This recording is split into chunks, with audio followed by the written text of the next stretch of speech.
Selamat malam. Halo.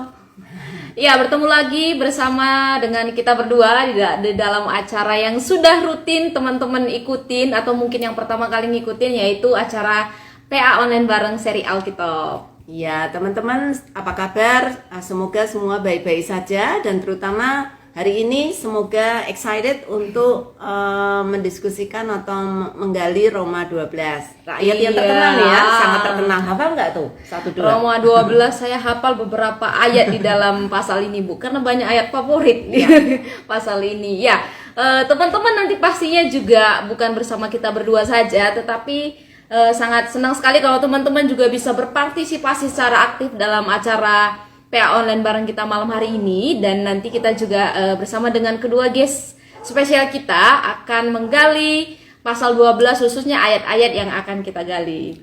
Ya, ini ayat yang sangat terkenal. Mungkin kita akan pakai waktu yang cukup banyak. Semoga nggak telat-telat banget nih ya. Tapi semoga ada kesempatan juga untuk teman-teman yang akan ikut, boleh bergabung nanti dan boleh join dan ikut membagikan apa yang didapat untuk penggalian hari ini. Oke. Ya. Terima kasih teman-teman yang sudah selalu membagikan brosur, promosi, atau mengundang atau mengajak sahabat sabda yang lainnya, sehingga kita semakin selalu bertumbuh melalui pengenalan firman Tuhan yang kita gali. Dan jangan lupa juga untuk terus mengajak teman-teman lainnya, masih ada waktu karena kita akan mulai sebentar lagi. Ya, kami senang sekali karena banyak teman-teman yang sangat memberi dukungan untuk acara ini dan banyak yang mendapat berkat dari ini. Dan semoga apa yang kita gali bersama itu bisa menjadi pola, dan siapa tahu ini bisa diaplikasikan di gereja masing-masing. Silakan teman-teman boleh mengadopsi ini dan membuat grup PA di gereja masing-masing dan mulai senang menggali firman Tuhan, cinta firman Tuhan, dan mau merenungkan firman Tuhan siang dan malam kayak Daud. Iya, seperti Mazmur 1. Oke, malam hari ini mau menyapa dulu nih, Bu. Udah ada beberapa rekan yang sudah masuk nih. Ada Pak Elwan Dria Divi. Selamat malam, Pak. Selamat bertemu dalam PA online bareng hari ini. Ada Pak Martin yang selalu aktif. Halo Pak Martin. Ada Pak Julius juga nih. Ya, halo Pak Julius. Kemarin dulu saya ketemu Pak Samuel, Pak. Iya, Pak Samuel yang di Solo. Oke. Iya. Ada Pak Manurung yang akan jadi guest kita nih, Pak Monang Manurung. Ya, selamat bergabung nanti ya Pak. Dan ada Dihanto Nanang, ya, ada Bu Wisnu, ada Bu Muji Handayani juga sudah bergabung. Selamat malam, Bu. Iya. Iya. Selamat bergabung teman-teman semuanya, dan saya harap sudah membaca Roma 12, khususnya ayat 1, 2 dan juga ayat-ayat yang terkenal yang teman-teman sudah sangat familiar. Iya, teman-teman, pasal 12 ini biasanya yang dihafal ayat mana? Bisa tulis komentar nih yang paling seru ketika mendapatkan pasal 12 ini, yang ayat mana yang paling berkesan menurut teman-teman? Silahkan tulis di kolom komentar. Nah, sembari itu kita akan mengundang juga dua guest spesial kita malam hari ini, yaitu Pak Monang Manarung dan juga Teresia. Tapi saya Yulia, kita yang akan memandu sebagai host dalam acara PA online bareng malam hari ini. Oke, sembari menunggu Tere dan juga Pak Monang, masih ada waktu dan kesempatan untuk mengajak teman-teman yang lain. Oke. Halo Pak Mona. Halo Bu, salam semua. Pak Monang Manurung. Oh Pak Mona. Oke. Halo Pak, wah sempat kita deg-degan nih karena Bapak sempat hilang beberapa hari. Bersyukur bisa online lagi Pak. Betul-betul Bu, ya. Ini bersyukur juga karena saat ini kita bebas dari kerjaan. Oh, Jadi hari ini ada waktu free Pak. Wow. Ya, bersyukur. Halo Tere, sudah lama sekali nggak lihat Tere. Halo Bu Yulia. Senang Halo bisa. Kak Roma. Iya, senang bisa lihat kamu lagi di Ayo PA. Iya Bu. Oke. Nah, malam hari ini kita akan segera mulai karena dua guest kita juga sudah siap sedia di sana. Kita akan segera mulai acara PA dan bareng kita melalui doa ya terlebih dahulu sebagai langkah nol. Oh ya teman-teman, jangan lupa juga ketika melakukan PA pastinya diperlukan metode yang bisa dipakai untuk penggalian. Kami biasanya menggunakan metode SABDA, simak, analisa, belajar diskusi, doa, dan juga aplikasi. Jadi teman-teman bisa memakai juga metode ini atau metode PA lainnya untuk belajar Alkitab. Ya, nanti admin akan share linknya di mana saudara bisa belajar metode sabda ini. Oke, kita akan mulai dalam doa. Mari kita berdoa. Bapak yang ada di dalam kerajaan surga, puji syukur kami ucapkan kepadamu untuk malam hari ini kami boleh ada sebagaimana kami ada, dan malam hari ini sangat bersyukur sekali karena kami boleh kembali bertemu dalam acara PA Online bareng untuk boleh membahas pasal dan juga ayat yang akan kami gali bersama Pak Monang, bersama Tere dan juga seluruh sahabat sabda yang siap untuk menggali pada malam hari ini. Tuhan tuntun dengan kuasa dan hikmat Tuhan supaya kami boleh bertumbuh melalui penggalian-penggalian ini dan kami boleh berbuah menjadi pribadi yang menyenangkan dan memuliakan nama Tuhan setiap waktu. Berkati juga Tuhan untuk alat-alat yang kami pakai, untuk jaringan semuanya kami pertaruhkan Tuhan yang akan handle segala sesuatu yang kami pakai untuk mendukung kelancaran acara kami malam hari ini. Puji termuliakan nama-Mu ya Bapa, kami mulai acara PA kami dalam nama Yesus kami berdoa. Amin. Amin. Oke, sebelum kita overview dengan Tere dan juga Pak Monang dari Roma pasal 12, kita akan membahas sedikit tentang latar belakang surat Roma ini sendiri. Walaupun udah banyak banget. Walaupun dari tema, tujuan, garis besar, pembacanya sudah banyak kita gali atau kita bahas beberapa minggu sebelumnya gitu. Karena kita kan membahas Roma. 1 bulan loh. Iya, 1 bulan. Januari itu full Roma semua ini kita bahas. Ini nanti Februari juga kita habiskan nih kitab Roma itu. Nah, dan sudah membahas banyak tentang latar belakang surat Roma, tetapi kita tahu juga bahwa surat Roma ini kan ditulis oleh Paulus dan ini dia menuliskannya setelah perjalanan misinya yang ketiga gitu atau masa-masa pelayanannya di akhir gitu ya. Tetapi ternyata di dalam penempatan kanon ditempatkan itu sebagai surat pertamanya gitu ya, setelah Kisah Rasul kan Roma, Kisah Para Rasul kan Roma gitu. Padahal kalau kita lihat secara perjalanan misi dari pertama dia itu mulai ke Antioquia, ke wilayah-wilayah lain, misi kedua dia mulai ke Eropa, ke Filipi, dan di situ dia bisa menuliskan kitab 1-2 Tesalonika sebagai surat-surat awalnya ya, sesuai dengan tahunnya. Setelah misi ketiga dia baru mulai ke Makedonia dan lain sebagainya. Setelah itu sampai di Korintus dia akhirnya menuliskan surat Roma ini gitu ya. Jadi secara perjalanan waktu sebenarnya kalau tidak dilihat kanonnya ya, bisa aja ini sebagai surat pertama, surat belakangan, tetapi ditulis sebagai surat yang pertama setelah Kisah Para Rasul karena melihat kepentingan gitu ya, melihat kepentingan dari Paulus ya, dia ingin menekankan tentang apa ya, keutuhan atau komprehensif dari semua doktrin yang ditulis tuh ada di kitab Roma ini gitu. Jadi secara kepentingan itu mendasari jemaat-jemaat yang didirikan seperti Filipi, Kolose dan lain-lain. Ya, terutama mungkin karena jemaat Roma bukan jemaat yang didirikan oleh Paulus.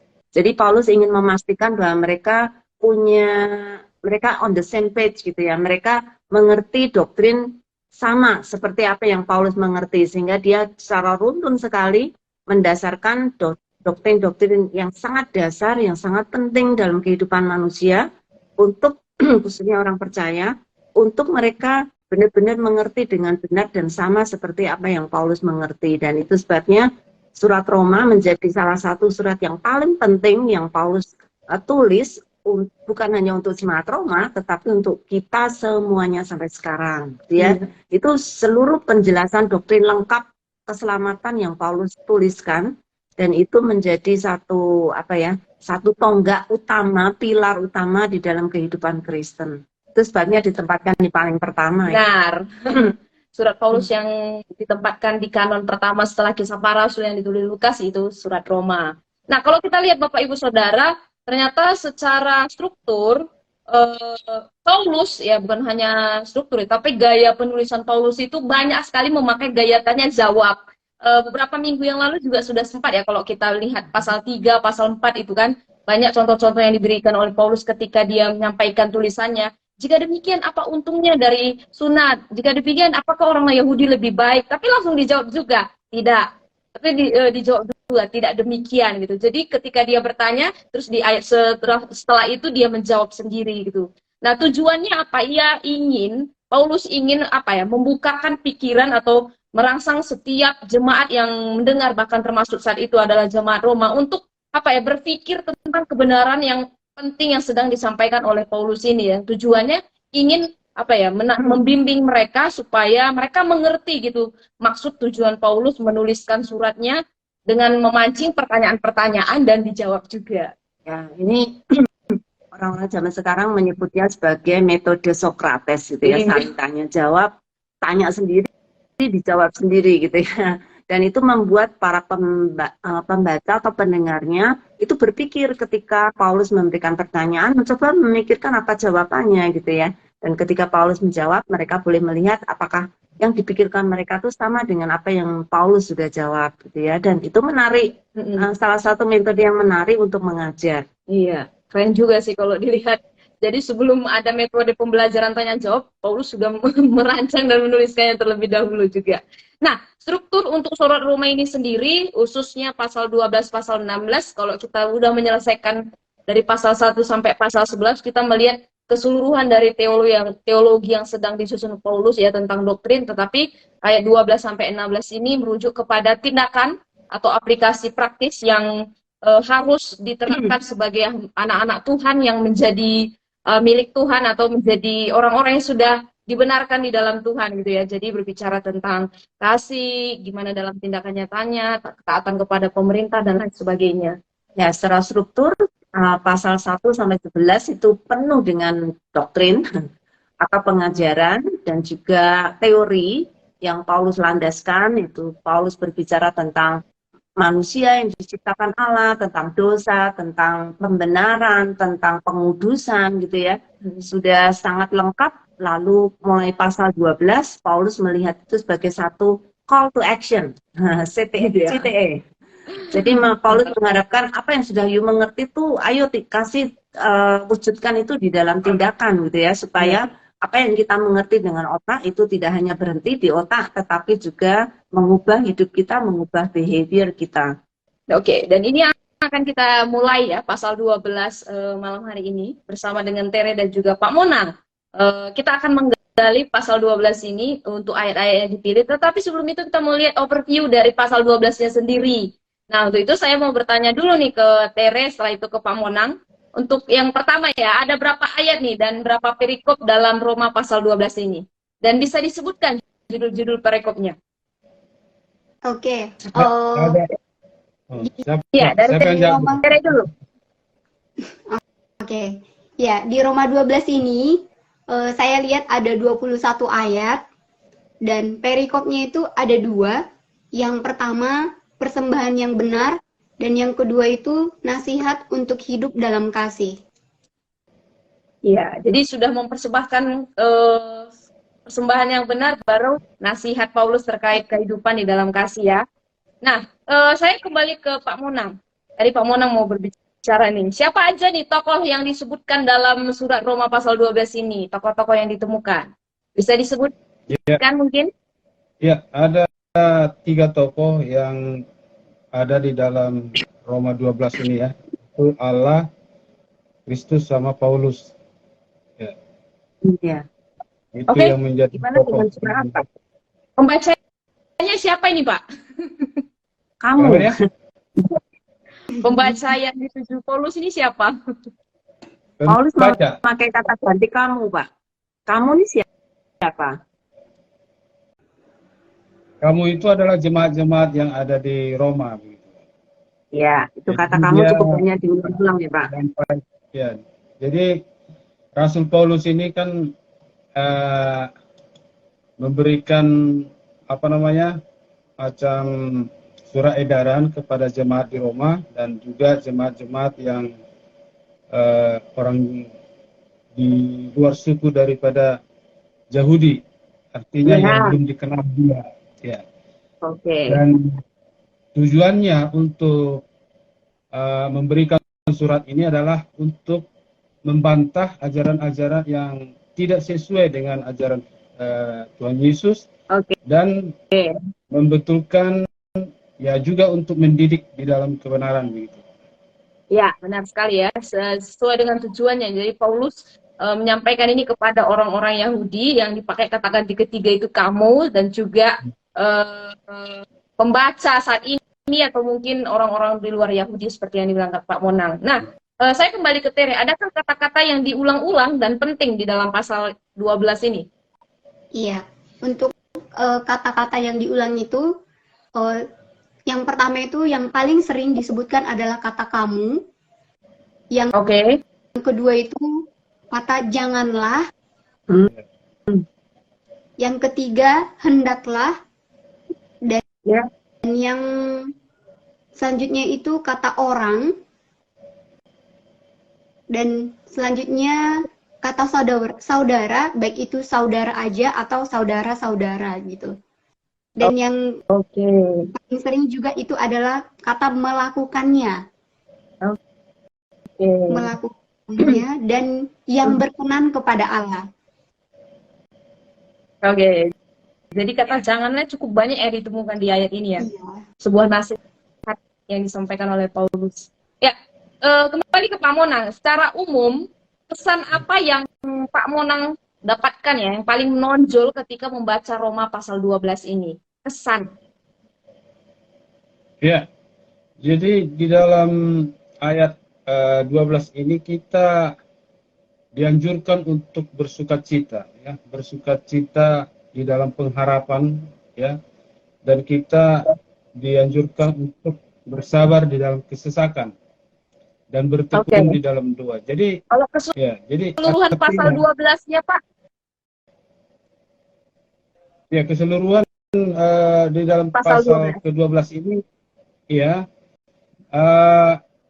kalau saya memahami, ini adalah suatu perintah, ya, perintah untuk supaya kita itu hidup di dalam melayani, gitu ya, dan juga hidup di dalam untuk bagaimana kita merespon akan panggilan Tuhan sesuai dengan talenta-talenta yang dimiliki oleh setiap orang, gitu ya. Jadi menurut saya di Roma 12 ini adalah lebih cenderung kepada perintah, ya, dan juga larangan-larangan, ya, begitu. Ya. Oke, ada tambahan dari tadi, Tere, atau setuju? Ini sih, kalau aku melihatnya Roma 12 ini adalah nasihat gitu, nasihat kepada orang jemaat saat itu, dan untuk saat ini adalah orang-orang kita orang yang percaya untuk melakukan atau bagaimana meresponi kemurahan Tuhan di dalam kehidupan kita gitu. Makanya di sini kayak yang tadi tuh ada 2 perikop mempersembahkan tubuh kita atau mempersembahkan diri kita dan juga hidup dalam kasih gitu. Jadi Roma 12 adalah keseluruhan yang harus kita lakukan sebagai orang-orang yang sudah menerima Tuhan Yesus sebagai Tuhan dan Juru Selamat. Ya, orang-orang yang sudah mengalami kasih karunia Tuhan, ya. Iya, itu bentuk nasihat yang diberikan oleh Paulus. Nah, teman-teman, sebelum kita menggali pasal 12-nya, sudah tidak sabar, saya akan infokan satu ya. Jadi, teman-teman bisa mendapatkan semua pengantar dari kitab Roma atau overview Roma per pasal. Jadi, silahkan menggunakan aplikasi Alkipedia. Saya sudah punya nih di HP saya. Bisa nanti diunduh, di-download. Sorry. Nah, oke. Nih, ada aplikasi Alkipedia, silakan nanti diklik di sini. Oke, nggak nampak. Nah, ini di sini kita bisa melihat overview-nya dari survei, latar belakang, tokohnya, terus tujuannya ada di setiap pasal dari surat Roma. Akan sangat menolong kita di dalam studi Alkitab yang kita lakukan. Thank you. Nah, kembali kita ke pemahaman dan penggalian kita pada malam hari ini. Jadi Pak Monang dan Tere juga akan menggali dari ayat-ayat yang sudah dipilih, yaitu Roma pasal 12 ayat 1 ayat 2. Teman-teman yang di rumah, ayo cepat dibaca. Saya yakin pasti udah hafal juga. Iya. Jadi boleh silakan memberikan komentarnya sambil nanti Pak Monang dan Tere akan menjawab beberapa pertanyaan. Teman-teman juga boleh menjawab dengan menuliskan di kolom komentar, ya. Ya. Oke, kita akan mulai dari ayat 1 dan ayat 2. Firman Tuhan berbunyi demikian, karena itu, saudara-saudara, demi kemurahan Allah, aku menasihatkan kamu, supaya kamu mempersembahkan tubuhmu sebagai persembahan yang hidup, yang kudus, dan yang berkenan kepada Allah. Itu adalah ibadahmu yang sejati. Janganlah kamu menjadi serupa dengan dunia ini, tetapi berubahlah oleh pembaharuan budimu, sehingga kamu dapat membedakan manakah kehendak Allah, apa yang baik, yang berkenan kepada Allah, dan yang sempurna. Ayat yang sangat familiar bagi kita semua mungkin. Nah, kita akan menggali dari ayat per ayat ya, dua ayat ini. Karena tadi sudah dimulai dari Teres, saya akan ke Pak Monang dulu nih. Roma pasal 12 ini, ayat 1 dimulai dengan kata, karena itu. Apa yang dimaksud itu dalam pasal ini, Pak? Yang dimulai Roma 12 ayat 1 ini. Dan itu yang mana tuh maksudnya? Ya, karena itu artinya yaitu nasihat daripada Rasul Paulus ya, yang mengatakan supaya kita mempersembahkan tubuh. Jadi dengan tujuan bahwa kita itu harus melayani dengan dengan sesuai dengan talenta yang kita miliki. Jadi tubuh kita itu harus kita persembahkan sebagai persembahan yang hidup, ya. Oke. Bagi Tuhan. Ya. Ya, mungkin harus merefer ke yang karena itu nih, Pak. Kalau karena itu berarti itu akibat gitu ya, berarti ada sebab dari karena itu gitu ya. Penyebab dari karena itu tuh apa maksudnya di situ? Kalau ayat 12 ayat 1 ini kan dimulai karena itu, berarti ini akibatnya. Tapi sebabnya itu apa? Dari pasal-pasal sebelumnya. Ya, karena kalau menurut saya arti daripada karena itu maksudnya karena ada sebab yang yang menurut Rasul Paulus yang perlu dibetulkan begitu ya. Artinya Ya. bahwa banyak orang yang tidak mempersembahkan tubuhnya itu kepada Tuhan. Jadi sehingga Rasul Paulus menghimbau ya, yaitu kata karena itu maksudnya kita itu harus mempersembahkan tubuh kita sebagai persembahan yang hidup di dalam melayani Tuhan begitu.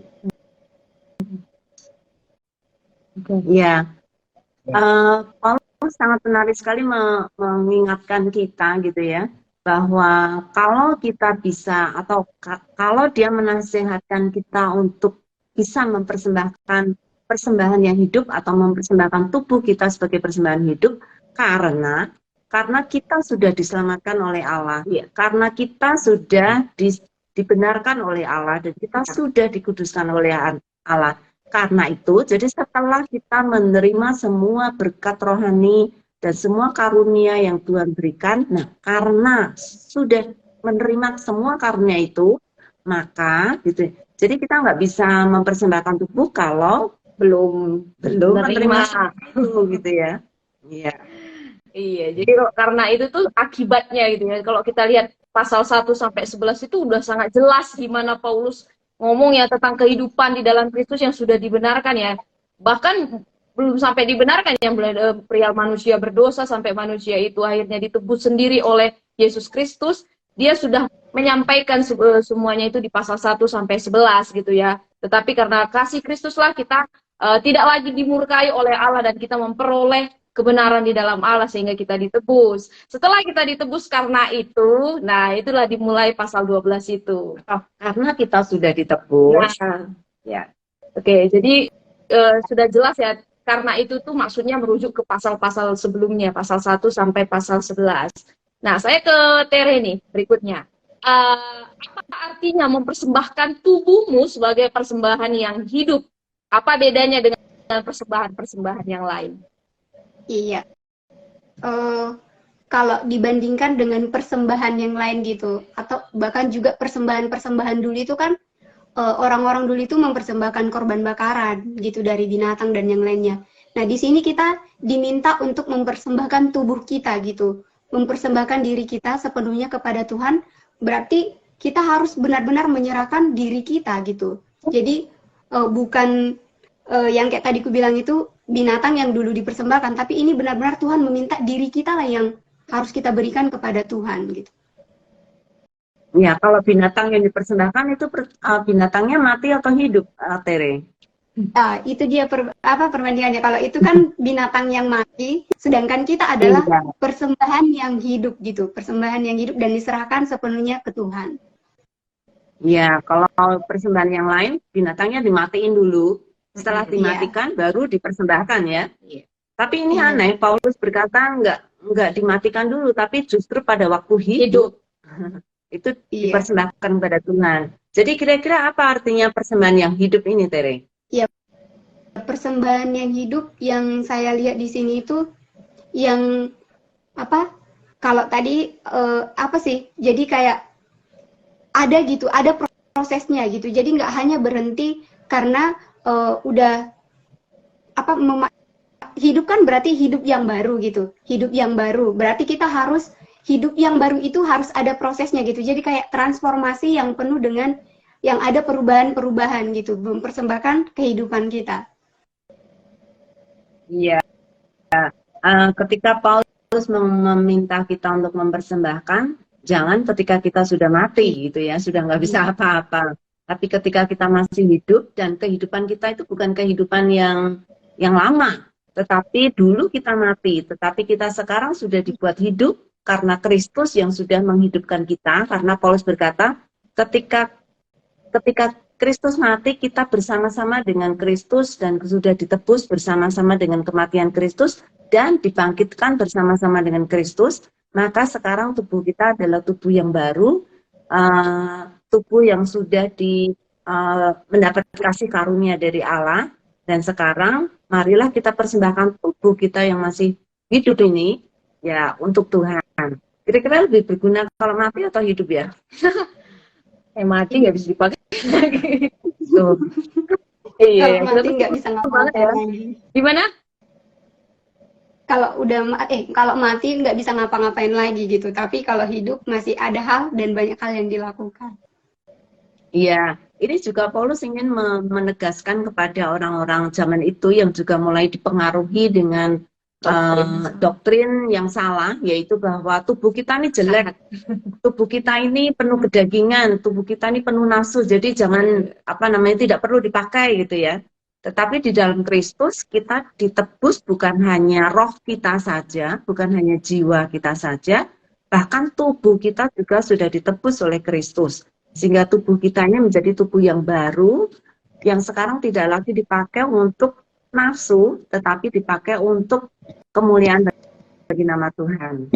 Iya, jadi ada banyak persembahan-persembahan yang mungkin juga kadang salah ditafsirkan oleh banyak teman-teman, mungkin menyiksa dirinya sampai berbulan-bulan hanya untuk hidup suci gitu. Tapi sama sekali kita mempersembahkan tubuh, yaitu keberadaan hidup kita secara keseluruhan ya, perkataan, perbuatan yang kita lakukan sebagai kehidupan baru yang sudah kita lakukan bersama-sama dengan Kristus kayak gitu. Oke, nah mempersembahkan tubuh masih seputar tubuh. Ya, saya kembali ke Pak Monang nih. Apa hubungannya tubuh kita dengan ibadah? Oh, sebelum ke situ, tadi kan sudah mempersembahkan tubuh nih.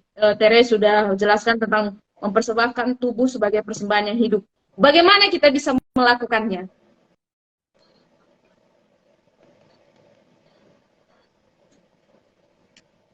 Iya, Mbak. Bisa mendengar, Ter? Itu kemana? Tere. Oh, tadi usahanya. Oh, iya, ini masih di ayat 12 ayat 1 ya, maaf. Tadi sudah dijelaskan tentang mempersembahkan tubuh sebagai persembahan yang hidup, dan sudah dijelaskan tentang bedanya dengan persembahan yang lain. Nah, bagaimana kita bisa melakukannya? Mempersembahkan tubuh sebagai persembahan yang hidup. Iya, kalau aku melihatnya itu lanjutan ke ayat 2 gitu. Di situ udah dijelaskan kalau ketika kita mempersembahkan tubuh kita kepada Tuhan gitu sebagai persembahan yang hidup, yaitu kita nggak lagi hidup serupa dengan dunia ini gitu. Dan juga berubah oleh pembaruan budi, dan selanjutnya juga kita bisa membedakan mana kehendak Allah, mana yang baik dan yang benar.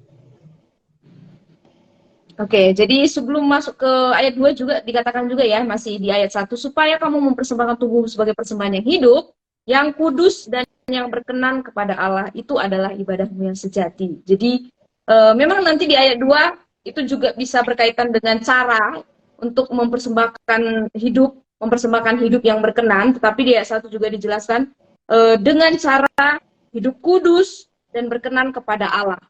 Ya, itu Iya. adalah cara yang Tuhan kehendaki dalam hidup kita untuk selalu hidup di dalam kekudusan yang sudah Allah berikan dan juga melakukan kehidupan yang berkenan di hadapan Allah.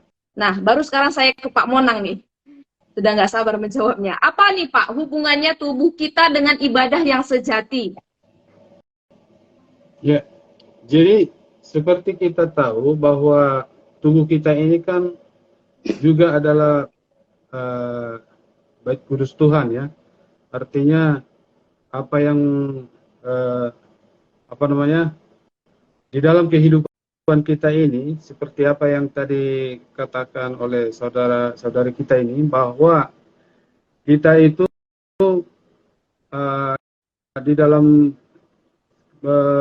kehidupan kita ini adalah untuk melayani begitu ya. Jadi apa yang diajarkan oleh Tuhan Yesus, seperti kita harus menjaga kekudusan daripada tubuh kita ini, menjaga menghindari dari segala kenajisan atau kejahatan-kejahatan dunia ya. Jadi dengan cara seperti itu kita mempersembahkan tubuh kita ini sebagai persembahan yang hidup begitu ya. Ya. Terima kasih Pak Monang mengingatkan saya bahwa tubuh kita ini sudah ditebus oleh Tuhan, dan sekarang tubuh ini menjadi tubuh yang bukan milik saya tetapi milik Allah, sehingga kita harus menggunakan tubuh kita untuk sesuatu yang Tuhan perkenan gitu, yang Tuhan inginkan. Dan di dalam ayat ini juga dikatakan ibadah yang sejati. Cuman sepertinya terjemahan dari ibadah yang sejati mungkin kurang tepat ya, karena itu logiko. Seharusnya ibadah yang masuk akal gitu, yang reasonable ya. Jadi tubuh kita kalau itu sudah dipersembahkan kepada Tuhan, maka itu masuk akal kalau itu menjadi ibadah yang sejati. Karena apa? Kalau tubuh kita tidak melakukan sesuatu yang berkenan kepada Allah, maka kita tidak bisa melakukan ibadah kita gitu. Karena ibadah kita kan bukan hanya roh saja. Tubuh kita, postur tubuh kita, sikap tubuh kita, semua itu berhubungan dengan hati kita yang dari dalam. Jadi kalau dari dalam itu sudah diubah, maka tubuh juga akan ikut berubah. Dan ketika tubuh ikut berubah, maka kita bisa mempersembahkan seluruh hidup kita sebagai ibadah yang masuk akal gitu ya, yang reasonable. Oke. Terima kasih Pak Monang. Iya, jadi kalau kita lihat di Perjanjian Lama ya, mereka orang-orang Israel mempersembahkan korban kepada Tuhan, itu kan korbannya nanti akhirnya menjadi milik Tuhan gitu ya. Kalau di ayat ini kalau kita lihat mempersembahkan sebagai korban juga, dan itu adalah ibadah yang sejati, berarti memang tubuh kita ini bukan milik kita sendiri lagi, tetapi milik Allah. Karena kita sudah memberikan tubuh kita sebagai milik pekerjaan Allah ya, dipakai untuk pekerjaan Allah gitu. Nah, kembali ke Tere nih. Apa artinya jangan menjadi serupa dengan dunia ini? Ini kan kita masuk ke ayat 2 nih. Menurut Tere, apa artinya jangan menjadi serupa dengan dunia ini? Iya. Jangan menjadi serupa dengan dunia ini berarti kita harus tampil beda dan hidup berbeda dengan orang-orang dunia gitu. Ya, tapi saya menemukannya sering sih orang salah paham dengan kata jangan menjadi serupa dengan dunia gitu. Akhirnya kebanyakan jadi memberontak gitu, atau juga gak mengikuti apa kata hukum atau pemerintah gitu. Tapi bukan gitu. Saya malah melihat ketika dikatakan jangan hidup serupa dengan dunia, artinya kita harus tampil beda gitu. Kita malah orang yang mau melakukan apa yang Tuhan kehendaki dan juga apa yang Tuhan suruh atau perintahkan melalui orang-orang yang Tuhan percayakan untuk memimpin gitu. Jadi itu sih, jadi kita nggak sama lagi dengan dunia yang hidup sesuka hati, melakukan apa yang diinginkan oleh daging gitu, yang menyenangkan daging gitu. Tapi justru kita harus melakukan apa yang Tuhan kehendaki dalam kehidupan kita. Oke. Jadi tampil beda ya, bukan berarti Beda. cara berpakaiannya yang berbeda atau cara perkataannya yang gimana gitu, tetapi benar-benar secara pola gitu kan kehidupannya berbeda dengan yang dunia tawarkan, yang pastinya selalu mengenakan atau ingin menjatuhkan gitu-gitu ya. Ya, karena di dalam bahasa Inggris lebih jelas lagi, jangan conform. Conform itu artinya berjajar gitu ya, atau berjalan bareng. Kalau di dalam konsep Ibrani itu kalau berjalan bareng itu artinya benar-benar teman sejati gitu ya. Kita sudah bukan teman dunia lagi, tetapi kita sekarang menjadi musuh dunia karena dunia ingin merebut kita kembali untuk melawan Allah gitu ya. Tetapi sekarang kita harus melakukan pembaharuan budi supaya kita berubah. Dan ketika kita berubah, kita tidak punya arah yang sama gitu dengan orang-orang dunia. Arah kita sudah berbeda. Bukan berarti kita harus melawan semua orang dunia, tetapi kita harus berjalan melawan arus dunia yang mencoba merebut kita untuk melawan Allah gitu ya. Jadi caranya, sebenarnya saya mau tanya caranya bagaimana Ter gitu, tapi Ibu sudah kasih tahu sedikit caranya, yaitu berubah gitu ya. Apakah kamu setuju? Setuju banget. Oke, nah kenapa? Ya, karena ya kalau akhirnya kita masih melakukan yang enak di daging gitu, berarti kita nggak ada bedanya dengan mereka gitu.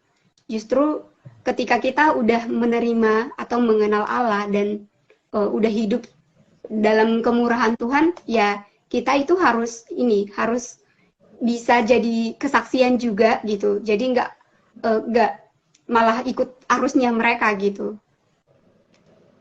Ya, iya. Jadi tetap ya perlu berubah oleh pembaruan budi kalau di ayat 12 ini dikatakan. Nah, saya ke Pak Monang nih kembali. Apa hasil dari pembaruan budi menurut ayat 2? Menurut ayat 2 ini. Apa hasil gitu ya? Hasil. Iya, hasil dari pembaruan budi dari ayat 2 ini apa saja, Pak? Ya, jadi kalau menurut saya sih ya, kalau kita sudah melakukan hal-hal yang baik, yang sesuai dengan firman Tuhan ya, dan sesuai dengan kehendak Tuhan, maka kita menghasilkan ya buah-buah roh itulah ya.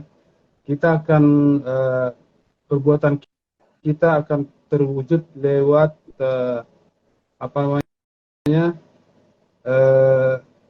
ya kita akan memiliki kasih, sukacita dan ya, dan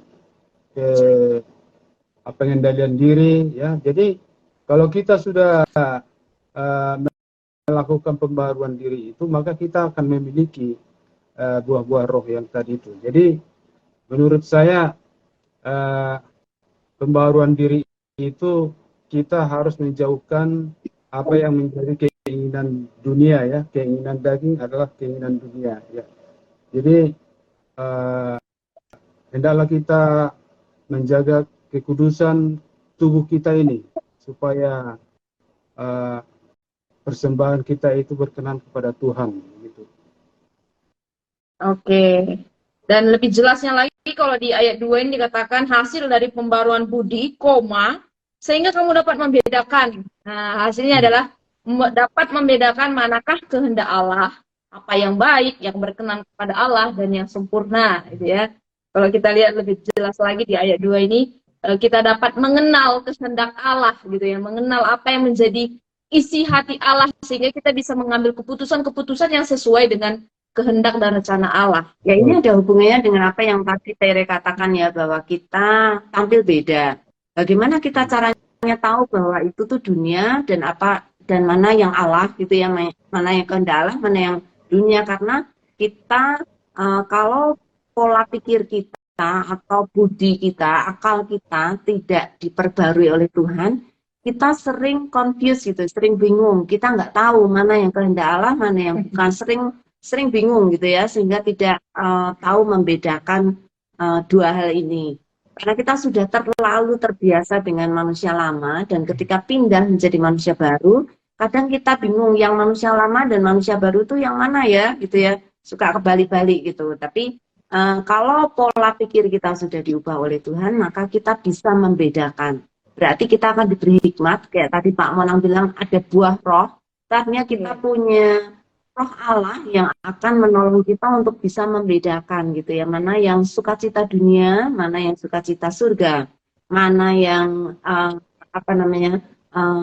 hal baik yang dari surga, dari mana yang hal buruk yang dari dunia. Oke. Nah, jadi untuk mendapatkan hasil itu, kita terus perlu dibaharui budi kita untuk semakin mengenal apa yang menjadi kehendak Allah. Teman-teman, mungkin teman-teman Buddha sering bertanya, gimana nih kehendak Allah dalam hidupku? Nah, apakah kita sudah berubah dulu secara pembaruan budi dan sudah hidup di dalam ke Allah atau tidak serupa dengan dunia ini? Nah, perlu belajar untuk terus berubah secara budi kita, secara akal kita, seluruh keberadaan kita, sehingga kita bisa mendapatkan mana yang menjadi kehendak Allah dalam kehidupan kita. Ya, sering kita memakai kepandaian kita sendiri untuk menilai.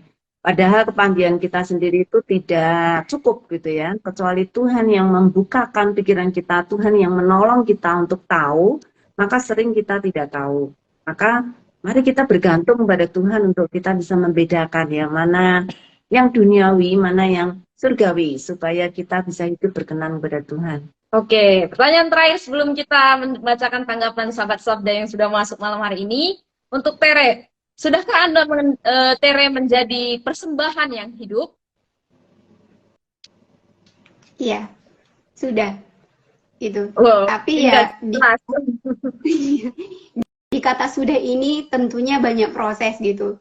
Makanya saya sendiri ketika baca yang Roma 12 ini gitu, khususnya ayat 1 sampai 2 juga, aku malah semakin menyadari kalau aku sama sekali nggak bisa melakukan itu sendiri gitu. Kayak yang tadi dibilang Bu Yulia juga, kita memerlukan Tuhan untuk terus memperbarui kita gitu. Jadi meskipun saya bilang saya sudah diperbarui dan mempersembahkan tubuhku atau hidupku untuk kemuliaan Tuhan, tapi tetap gitu, aku membutuhkan Tuhan untuk bisa benar-benar mengaplikasikan itu setiap hari. Oke, dalam proses menuju kepada memberikan persembahan yang hidup. Nah, kalau Pak Monang sendiri, sudahkah Pak Monang mengalami pembaharuan budi? Ya, sama dengan yang dikatakan oleh saudari kita ini ya,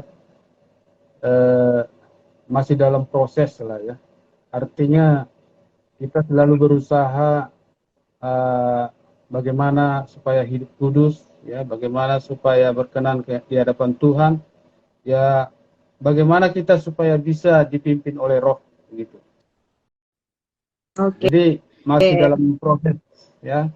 Saya tidak bisa bilang atau memastikan bahwa saya sudah hidup kudus gitu ya. Alami pembaruan budi, ya. Ya. Jadi proses Terima kasih, itu Pak Monang. Ya, sangat-sangat perlu Pak. Kadang kita nggak bisa langsung berubah total gitu ya. Kita harus belajar firman Tuhan sungguh-sungguh sehingga kita pelan-pelan hidup kita semakin seturut dengan kehendak Tuhan. Oke. Ya, yang jelas Terima kasih. Yang jelas kita ada niat untuk memperbarui diri lah ya. Jadi kalau kita memiliki niat dari hati, jadi kita harus kadang niat sendiri nggak cukup loh Pak. Iya, maksudnya niat itu harus ada tindakan begitu ya. Jadi ada niat, terus harus kita bertindak bagaimana hidup sesuai dengan kehendak Tuhan. Bagaimana kita bisa diperbarui oleh Roh Kudus, ya. Tentunya kita harus dituntun Roh Kudus begitu ya.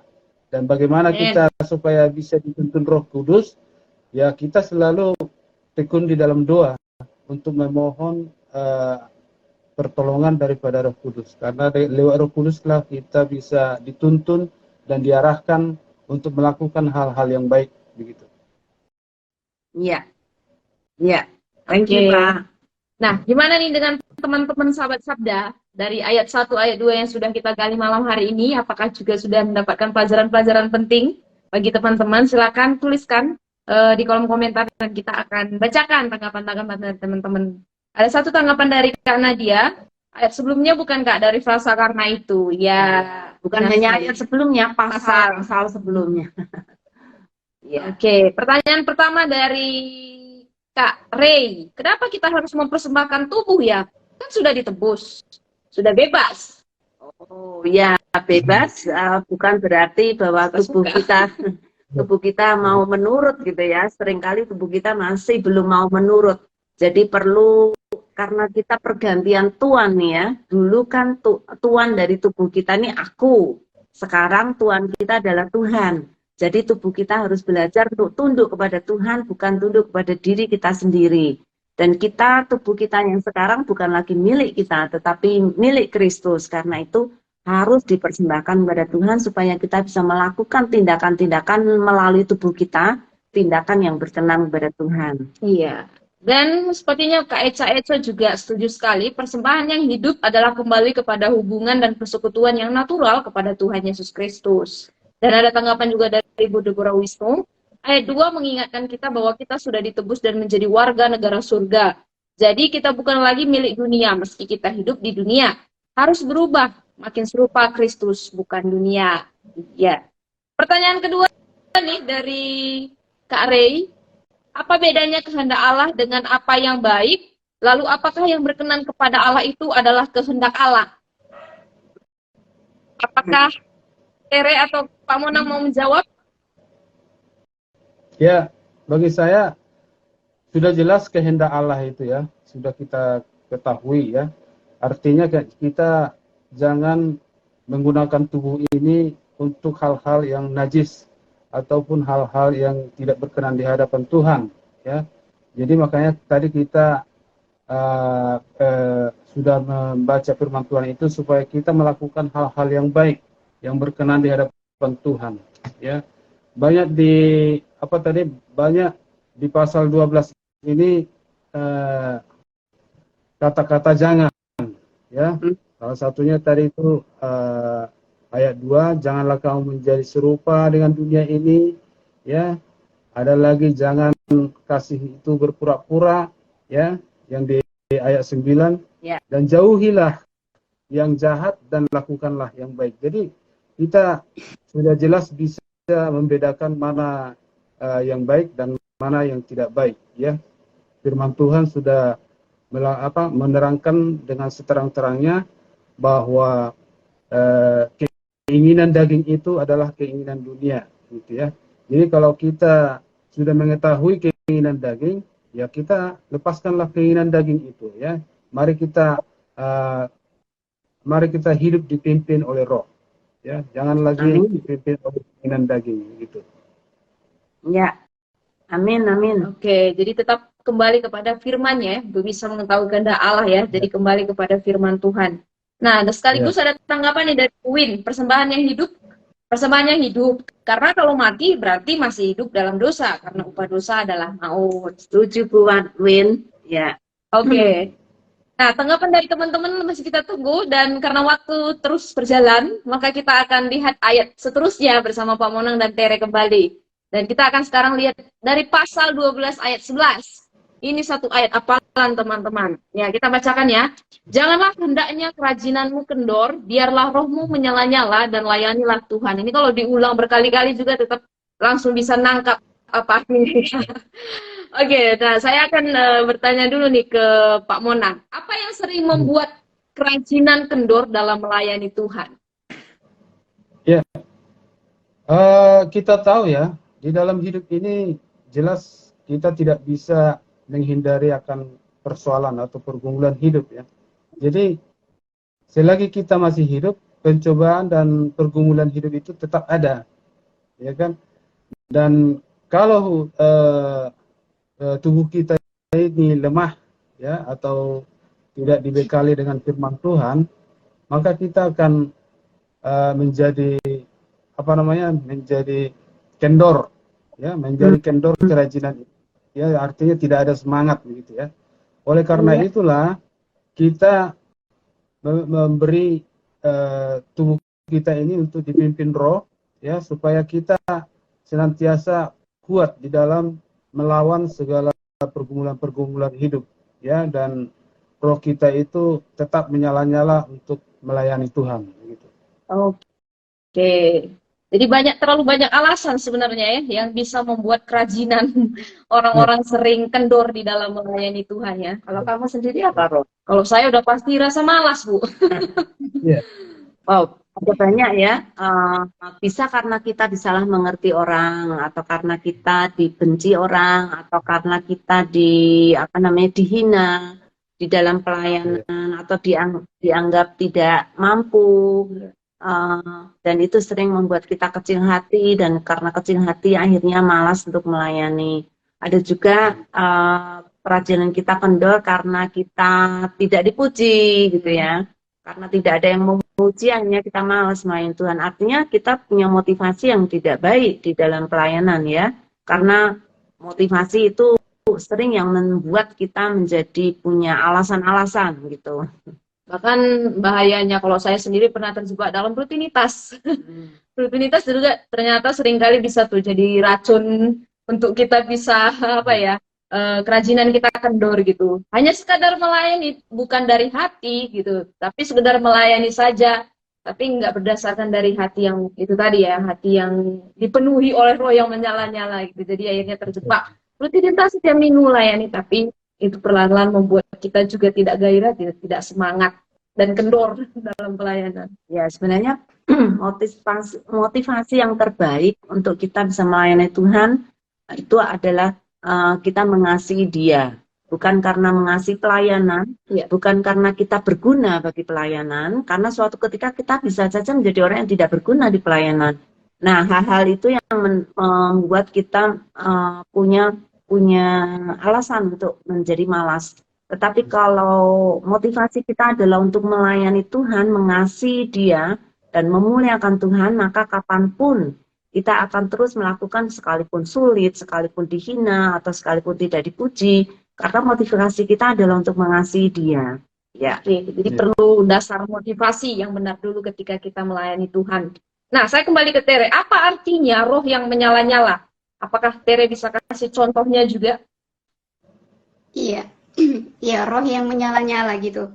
Kalau biasanya kan kata menyala-nyala ini kita gambarkan untuk api, gitu. Kalau aku menggambarkannya gitu, berarti harus terus berkobar gitu, tetap semangat dan nggak ada kata malas gitu, sama kayak yang di awal juga gitu. Jadi itu sebagai orang-orang yang udah percaya sama Tuhan, berarti semangat kita untuk melayani itu harus tetap menyala-nyala gitu, nggak padam dan juga nggak yang melihat keadaan gitu. Contohnya ya karena aku lagi semangat atau karena keadaanku lagi baik berarti aku harus menyala-nyala, enggak gitu. Jadi aku melihatnya menyala-nyala di sini keadaan apapun enggak mempengaruhi gimana semangat kita untuk melayani Tuhan. Ya, Contohnya? bisa saya tambahkan ya. Iya. Bisa saya tambahkan. Oh ya. Ya, jadi yang ayat 12 itu sangat sangat mendukung untuk menyemangati kita ya, sangat mendukung itu untuk menyalakan roh kita ya. Artinya seperti saya katakan tadi bahwa hidup kita ini tidak akan bisa lepas daripada persoalan-persoalan dunia ya kan. Tetapi kalau kita sekalipun pergumulan atau persoalan-persoalan hidup kita ada, kalau kita tetap bersukacita dalam pengharapan ya, yang ayat 12 itu, dan sabar dalam kesesakan dan bertekun di dalam doa. Ini adalah suatu kunci untuk bagaimana kita supaya semangat, bagaimana supaya roh kita menyala-nyala. Jadi kita harus selalu di dalam sukacita dan selalu di dalam kesabaran ya, dan juga selalu dalam doa. Nah, ini menurut saya ini sangat menolong kita untuk tetap bersemangat di dalam melayani. Ya, jadi nyambung ke ayat 12 ya Pak ya. Betul ya. Oke. Nah, pertanyaan selanjutnya ke Tere dulu nih. Menurut Tere, bagaimana kita bisa memiliki roh yang menyala-nyala untuk melayani Tuhan? Iya. Kalau aku bagaimana supaya memiliki roh gitu yang menyala-nyala, berarti kita harus tahu dan sadar siapa yang kita layani dulu gitu. Kalau saya sendiri gitu. Ya kalau akhirnya kita merasa yang kita layani adalah manusia, pasti kita sering dikecewakan gitu, sering merasa ya aku malah menyenangkan manusia gitu. Tapi ketika kita melihat dan tahu benar yang kalau yang kita layani itu adalah Tuhan, maka apa gitu, Roh Kudus akan terus gitu mengingatkan supaya semangat kita itu nggak pernah padam gitu, dan nggak akan pernah hilang. Karena melalui pengalaman saya sendiri dulu, waktu mahasiswa gitu, kalau sharing sedikit, ketika saat itu bisa dibilang saya itu benar-benar belum yang benar-benar kuat gitu imannya, bisa dibilang gitu. Tapi justru karena masalah contohnya dengan teman-teman saya di pelayanan gitu, malah semakin mengingatkan saya kalau oh ya, yang saya layani itu adalah Tuhan gitu. Berarti semangat saya untuk melayani juga nggak dipengaruhi oleh sikapnya mereka ke saya gitu, atau cara kerja kami yang mungkin nggak tepat gitu. Tapi ya itu, justru itu yang mengingatkan saya, Tuhanlah yang saya layani. Iya, amin. Gimana dengan Pak Monan? Ya, Gimana jadi Pak kalau caranya kita kita terus baca, memiliki roh yang menyala-nyala? ya, kalau kita baca keseluruhan pasal ke-12 ini, pasal 12 ini ya, di situ banyak nasihat-nasihat yang, yaitu perikop yang kedua itu nasihat untuk hidup dalam kasih itu ya. Semuanya di situ sudah dari mulai ayat 9 sampai 21 itu semua kata-kata untuk menyemangati kita ya.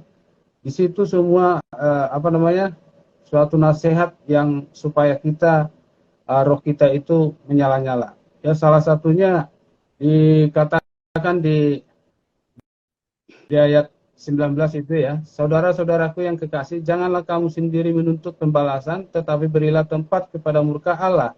Sebab ada tertulis, pembalasan itu adalah hakku, akulah yang akan menuntut pembalasan, firman Tuhan. Jadi artinya, kalau ada yang menyakiti hati kita, ya kita harus merespon dengan penuh kesabaran, kelemah lembutan, ya. Janganlah kita gara-gara tidak dihormati ataupun kita disepelekan sehingga menjadi bersungut-sungut, menjadi kendor kerajinan kita begitu ya. Jadi dari ayat 9 sampai 21 itu bisa menjadi penopang untuk membangkitkan semangat kita begitu. Iya, thank you banyak Pak Anang. Saya ingat tadi Tere mengatakan menyala-nyala tuh kayak api gitu ya. Gimana caranya bisa tetap menyala ya? Terus apinya jangan padam gitu ya. Apa yang membuat api menyala? Ada kekuatan di situ, ada dinamos di situ, ada Roh Kudus di situ. Yeah. Jadi kalau Roh Kudus terus ada di situ, maka kita akan terus menyala-nyala. Api kita tidak akan pernah padam karena api kita berasal dari sumber yang abadi yang tidak akan pernah kendor. Iya, dan yang pasti yang kita layani Tuhan gitu. Jadi pusatnya adalah Tuhan, bukan kita melayani Bukan untuk manusia. kita lagi, untuk menyenangkan diri kita sendiri atau diri kita yang sendiri yang kita layani. Tapi benar pusatnya adalah yang kita layani adalah Tuhan. Nah, waktunya sudah sangat habis. Tapi kita mau dengar dulu nih dari teman-teman sahabat Sabda yang sudah join pada malam hari ini. Sebelum itu saya minta Pak Monan dan juga Tere, apakah bisa berbagi kepada kita untuk aplikasi yang akan dilakukan setelah belajar dari ayat 1, ayat 2, dan juga ayat 11 pada malam hari ini. Ya, dari Pak Monang dulu. Ya, yang jelas aplikasi praktisnya, Pak. Ya, yang menurut saya, yang jelas setelah saya membaca Roma 12 ini ya, kita dituntut untuk hidup merendah diri ya, dan yang jelas kita berbuat yang baik itu adalah kepada Tuhan ya. Jangan kita berpikir kalau kita berbuat baik itu untuk manusia ya. Jadi kita memiliki prinsip bahwa perbuatan baik kita itu adalah perbuatan untuk melayani Tuhan ya. Jadi sekalipun kita berbuat baik sama orang ya, namun orang itu tidak menghargai ataupun tidak merespon dengan baik ya, jangan kita menjadi kendor gitu, jangan kita menjadi bersungut-sungut ya. tetapi biarlah kita tetap di dalam sukacita bahwa apa yang kita perbuat itu kita perbuat untuk Tuhan. Itu aja intinya, ya. Iya, terima kasih Pak. Oke, gimana dengan Tere? Ya, kalau aku aplikasinya mempersembahkan seluruh kehidupanku untuk melayani Tuhan. Gitu sih. Amin. Iya. Amin. Oke. Pandai sekali, tapi Saya melekat. tunggu. Iya. Gimana dengan teman-teman sahabat-sahabat yang sudah malam hari ini juga membagikan responnya? Nah, ada dari Bu ini. Kendor itu berarti tidak pas lagi motivasinya dengan apa yang menjadi panggilan Allah, yaitu orientasinya kepada Injil Kristus dan karena kita mengasihi Dia. Amin, Bu. Nah, ada satu pertanyaan dari Nikos. Apakah roh yang menyala-nyala ini bisa diartikan semangat?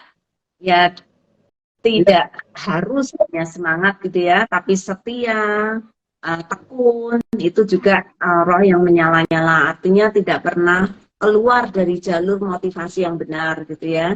Kita selalu melihat kepada Dia. Kalau kita sudah nggak melihat Dia, artinya roh kita juga udah pasti padam. Ya, jadi menyalanya bisa semangat, bisa yang lain juga, bisa tadi ya, bisa kesetiaan, bisa ketekunan, bisa motivasi yang terus terukur gitu karena Tuhan. Ya. Oke.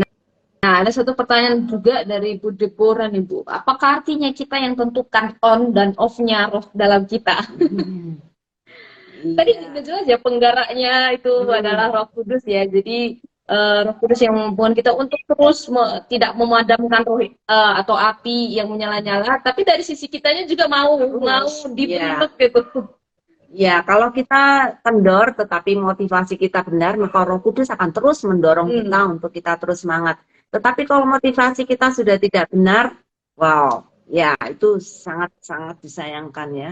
Oke, nah ada satu pertanyaan terakhir nih Bu dari Ray.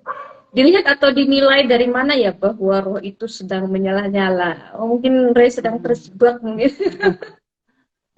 Ya.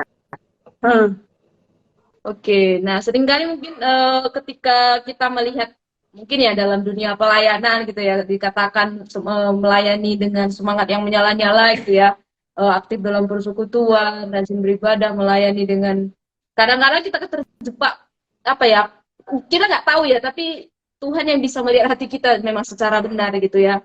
Tetapi kalau saya berpendapat sih, kita bisa dilihat dan dinilai bahwa roh kita sedang menyala-nyala, ya memang hati kita sendiri gitu, apakah kita sedang melayani Tuhan dengan cara yang benar, dengan motivasi yang benar itu tadi gitu. Karena kita bisa menipu manusia dengan beragam bentuk pelayanan yang kita lakukan, tapi kita tidak bisa menipu Tuhan. Ya, bisa juga dinilai dari apakah gimana nyebutnya, bisa dinilai dari apakah kita semakin mengasihi Tuhan atau kok kasih saya dengan Tuhan jadi suan-suan kuku. Nah, itu tanda-tanda walaupun mungkin semangat dalam pelayanan, tetapi sebenarnya kasih kita bukan kepada Tuhan, maksudnya kepada yang lain atau kepada hal-hal yang tidak dari Tuhan, itu bisa menjadi satu introspeksi gitu ya. Kalau saya sedang semangat karena apa ya? Oh, karena teman. Oh, ada karena pacar. Oh, karena saya dipuji ya. Itu berarti bukan lagi semangat yang baik gitu ya. Tapi kita harus introspeksi, apakah saya semakin mengasihi Tuhan di dalam pelayanan saya? Kalau enggak, kemungkinan kita perlu memeriksa motivasi kita ya. Oke. Thank you Bu dan juga teman-teman yang sudah bertanya. Dan malam hari ini teman-teman, sebelum kita tutup dan sebelum kita memberikan kesimpulan dari hasil hari ini, kami mengundang teman saya nih satu nih, Christian, yang sudah ready untuk membagikan berkat yang dia dapatkan. Amin. Iya.